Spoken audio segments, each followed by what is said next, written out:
Hi అండి, అందరూ ఎలా ఉన్నారు? మీరు కనుక నా ఛానల్ ఫస్ట్ టైం చూసినట్టయితే please subscribe to my channel. నా ఛానల్ని సబ్స్క్రైబ్ చేయడం మర్చిపోవద్దు.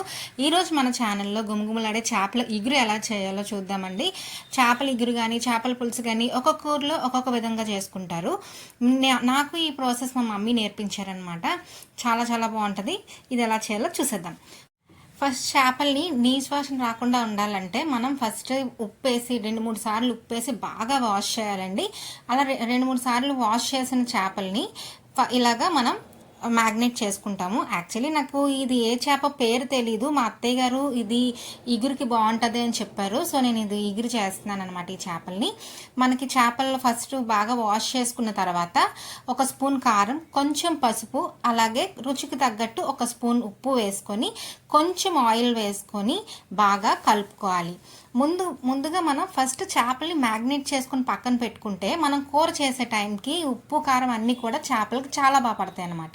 సో ఫస్ట్ మ్యాగ్నేట్ చేసుకున్న తర్వాతే మనం మిగిలిన ప్రాసెస్ అన్నది స్టార్ట్ చేద్దాం. ఓకే, అప్పుడే మొత్తం చేపలన్నీ బాగా టేస్టీగా వస్తాయి అన్నమాట. ఓకే, ఉప్పు కారం అన్ని రాసాక పక్కన పెట్టుకొని కడాయి పెట్టుకొని కడాయిలో మనం కడాయి కొంచెం మీడియం ఫ్లేమ్లో పెట్టుకోండి. మీడియం టు లో ఫ్లేమ్ మీద చేయాలి. 1 స్పూన్ ధనియాలు, 1/2 స్పూన్ జీలకర్ర, ఇవి 2 కూడా మీడియం ఫ్లేమ్లోనే వేపాలండి. తర్వాత చిన్న చెక్క, మీకు తెలుసు కదా మసాలా ఐటమ్స్లో చిన్న దాచెక్క, 2 యాలక్కాయలు, అలాగే 2 లవంగాలు వేసి మీడియం టు లో ఫ్లేమ్, మ్యాక్సిమం లో ఫ్లేమ్లోనే పెట్టుకొని మనం ఇవన్నీ కూడా వేగేదాకా వేపుకోవాలన్నమాట.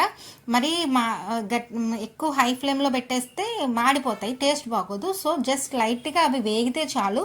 వేగిన తర్వాత స్టవ్ ఆఫ్ చేసి వాటిని కొంచెం చల్లారిన తర్వాత మిక్సీ జార్లో వేసుకొని వాటిని ఒక ఫైన్ పౌడర్ కింద చేస్తామన్నమాట.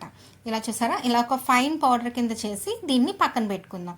తర్వాత ఇప్పుడు దీంట్లో కావాల్సిన మెయిన్ ఐటమ్స్ ఇవి ఏంటంటే ఉల్లిపాయలు. పెద్ద సైజు ఉల్లిపాయలు అయితే 2 చాలు. ఇలా మీడియం సైజు ఉల్లిపాయలు అయితే 4, కొంచెం అల్లం, అలాగే కొంచెం పొట్టు తీసిన వెల్లుల్లిపాయలు. ఇలా పొట్టు తీసిన వెల్లుల్లిపాయలు ఒక 10-15 వరకు పొట్టు తీసిన వెల్లుల్లిపాయలు, అలాగే కొంచెం 1 ఇంచున్నర అల్లం కూడా వేసుకోండి. అలాగే మనం కట్ చేసిన ఆనియన్స్ను కూడా ఈ మిక్సీ జార్లో వేసుకొని కచ్చాపచ్చా రుబ్బుకోవచ్చు, లేదంటే ఫైన్ పేస్ట్ కింద కూడా చేసుకోవచ్చు. నేనైతే కొంచెం ఫైన్ పేస్ట్ కింద చేసుకున్నాను. బికాజ్ మనకి గ్రేవీ కన్సిస్టెన్సీ రావాలి కాబట్టి. మంచి గ్రేవీ కన్సిస్టెన్సీ కోసం ఇలా అల్లం వెల్లుల్లి పేస్ట్ రెడీ చేసుకున్నాం. ఉల్లిపాయలు వేసుకొని తర్వాత స్టవ్ ఆన్ చేసి మీరు ఎందులో అయితే కర్రీ చేయాలనుకుంటున్నారో కర్రీ చేసే ప్యాన్ కూడా కొంచెం లోతుగా ఉండాలండి. అప్పుడే చేపలు విరగకుండా నీట్గా వస్తాయి అన్నమాట. అలాగే ఇప్పుడు స్టవ్ ఆన్ చేసిన తర్వాత ఇందులోకి ఒక 2 గరిటెలు ఆయిల్ వేసుకోండి. చేపలు ఎగిరి కదండి, ఆయిల్ కానీ ఉప్పు కారాలు కానీ గట్టిగానే పడతాయి. ఈ ఆయిల్ కొంచెం వేడైన తర్వాత మనం కొన్ని మసాలా ఐటమ్స్ వేసుకుందాము. బిర్యానీ ఆకు, చిన్న ఇంచు చెక్క, అలాగే 2 లవంగాలు, 2 యాలక్కాయలు వేసుకొని అవి కొంచెం ఒకసారి వేపుకుందాము. ఇది మంచి బిర్యానీ ఫ్లేవర్ టైప్స్లో ఉంటాయి కాబట్టి మంచి ఫ్లేవర్ ఇస్తుంది అనమాట. ఆ తర్వాత ఇందులోకి కొంచెం కరివేపాకు, అలాగే ఒక పచ్చిమిరపకాయ 2 కింద కట్ చేసి వేసుకున్నాను. మీరు కొంచెం కారం ఎక్కువ తినే వాళ్ళైతే ఒక 2 పచ్చిమిరపకాయలు ఎక్స్ట్రా వేసుకోండి. మా పిల్లలు తినరు కదా కారం ఎక్కువ, కాబట్టి ఒక పచ్చిమిరపకాయ 2 ముక్కలు చేసి వేసుకున్నాను అనమాట. ఇప్పుడు కరివేపాకు, పచ్చిమిరపకాయలు వేగిన తర్వాత మనం ఇందాక రెడీ చేసి పెట్టుకున్నాం కదా ఉల్లిపాయ పేస్ట్, అది కూడా వేసి బాగా మిక్స్ చేసుకొని ఆ ఉల్లిపాయలు అల్లం వెల్లుల్లి పేస్ట్ పచ్చివాసన పోయేదాకా వేపుకోవాలన్నమాట. బాగా వేగాలండి. పచ్చివాసన ఉంది అంటే మాత్రం మళ్ళీ టేస్ట్ పాడైపోతుంది. ఈ లోపల మనం టమాటా పేస్ట్ని రెడీ చేసుకుందాం. ఒక పెద్ద సైజ్ టమాటాలు ఒక 2 తీసుకోండి. ఇలా ప్యూరీ కింద పేస్ట్ చేసి పక్కన పెట్టుకోండి. ఓకే, అప్పుడే మనకి మంచి కన్సిస్టెన్సీ వస్తుంది. చూసారా, అల్లం వెల్లుల్లి పేస్ట్ ఉల్లిపాయలు ఇలా వేగిన తర్వాత ఆయిల్ పైకి తేలుతూ ఉంటుంది అనమాట. ఈ టైంలో మనం ఇందాక పౌడర్ చేసి రెడీ పెట్టుకున్నాం కదా, ఆ పౌడర్ని వేసుకోవాలి. ఆ పౌడర్తో పాటు మనకి కావాల్సినంత కారం, నేనైతే 1 స్పూన్ వేస్తున్నాను. మీరు ఇంకొంచెం ఎక్కువ కారం వేసుకునే వాళ్ళైతే ఇంకొంచెం ఎక్కువ వేసుకోండి కారం. ఓకే, అలాగే ఉప్పు సరిపడా ఉప్పు, ఒక 1 స్పూన్ ఉప్పు వేసాను. కొంచెం పసుపు వేసి ఇవన్నీ కూడా ఒకసారి బాగా కలుపుకోవాలి. అంటే ఇవన్నీ కూడా ఆయిల్లో వేగాలన్నమాట ఇంకొకసారి, అప్పుడు మంచి టేస్ట్ వస్తుంది. కొంచెం అడుగు పడుతుంది అనుకుంటే ఒక చిన్న గ్లాస్, మరీ పెద్ద గ్లాస్ వాటర్ వేయకండి, ఒక చిన్న గ్లాస్ వాటర్ తీసుకొని ఆ వాటర్ వేసుకుంటే అడుగు పట్టకుండా బాగా ఈ మొత్తం అంతా కూడా వేగుతుంది అనమాట. చూసారా, ఒక 3 మినిట్స్ మీరు మీడియం ఫ్లేమ్లో వేపారనుకోండి, ఆ మొత్తం ఆయిల్ అంతా పైకి తేలుతుంది. ఆయిల్ పైకి తేలుతుందంటే అర్థం ఏంటి, ఏగిపోయిందనే కదా. ఇప్పుడు ఈ టైంలో మనం మనం పేస్ట్ రెడీ చేసి పెట్టుకున్నాం కదా, టమాటా పేస్ట్. ఆ టమాటా పేస్ట్ని ఇందులో వేసుకొని ఒకసారి బాగా మిక్స్ చేసుకోండి. మొత్తం అంతా కూడా టమాటా పేస్ట్ అంతా కూడా ఆయిల్ అంతా టమాటా పేస్ట్కి పట్టాలి.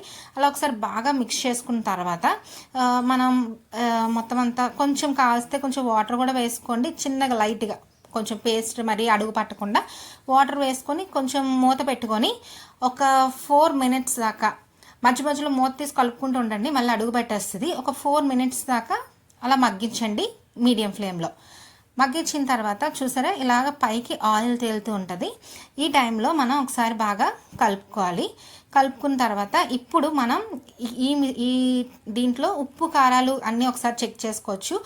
నాకు చిన్నది ఉప్పు సరిపోలేనట్టు అనిపించింది, సో ఇంకొంచెం 1/2 స్పూన్ ఉప్పు వేసుకున్నాను. ఉప్పు కారాలన్నీ కూడా ఈ టైంలో మనం ఒకసారి చెక్ చేసుకుంటే బెటర్ అనమాట. అంటే ఆల్రెడీ చేపల్లో కలిపి ఉంచాము, అవి కూడా కొంచెం ఆలోచించి కొంచెం లైట్గా ఉప్పు వేసాను. ఇప్పుడు మనం ఆల్రెడీ చేపలు కలిపి పెట్టుకున్న చేపలు ఉన్నాయి కదా, అవి ఒక్కొక్కటిగా అంటే ఫస్ట్ లో ఫ్లేమ్లో పెట్టేసి ఒక్కొక్కటిగా ఆ ముక్కల్ని అరేంజ్ చేసుకోవాలి. ఒకదానికి ప్లేస్ ఉంచండి, లేదంటే చేపలు విరిగిపోతాయి. ఒకసారి చేపలు విరిగిపోయి అనుకోండి, ముళ్ళు అవన్నీ కూడా గ్రేవీలో కలిసిపోయి అస్సలు బాగోదనమాట. చేపలు ఎప్పుడు కూడా విరగకూడదండి, అంత జాగ్రత్తగా ఉండాలి చేపలు. సో ఈ మిగిలిన మసాలా అంతా కూడా పైన చేపలకి అద్దుతూ చేపల్ని అరేంజ్ చేసుకోవాలి జాగ్రత్తగా. కొంచెం లో ఫ్లేమ్లోనే పెట్టి చేపల్ని అరేంజ్ చేసుకోండి.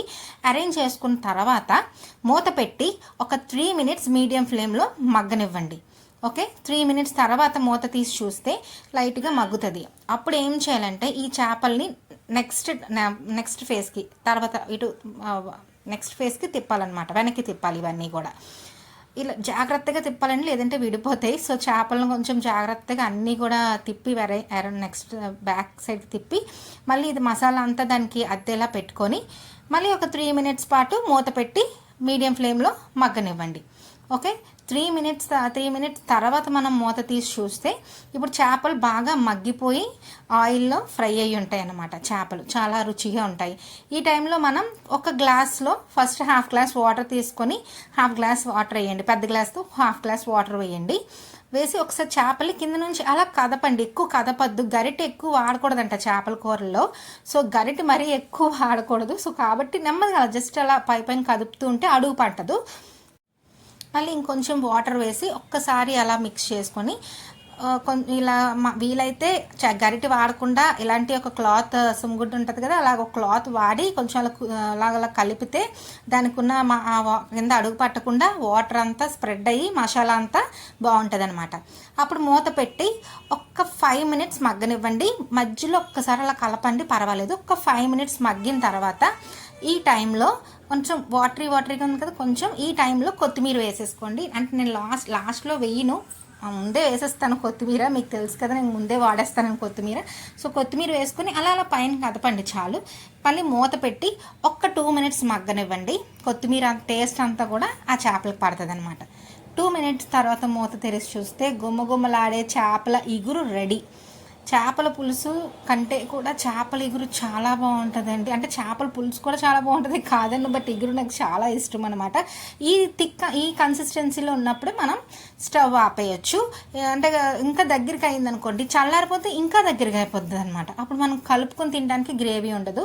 సో ఫ్యామిలీ మొత్తానికి ఇలా కొంచెం ఇలా ఉన్నప్పుడే మనం స్టవ్ ఆపేస్తే మనకి ఇది సరిపోతుంది అనమాట, గ్రేవీ అందరికీ కూడా. ఓకే, ఇలా కొంచెం చల్లారిన తర్వాత కొంచెం దగ్గరికి అయిపోతుంది, నో ప్రాబ్లం. చాలా చాలా టేస్టీగా ఉంటుందండి. మీరు కనుక నా ఛానల్ ఫస్ట్ టైం చూసినట్టయితే సబ్స్క్రైబ్ చేయడం మర్చిపోండి. Please subscribe to my channel. Thank you for watching.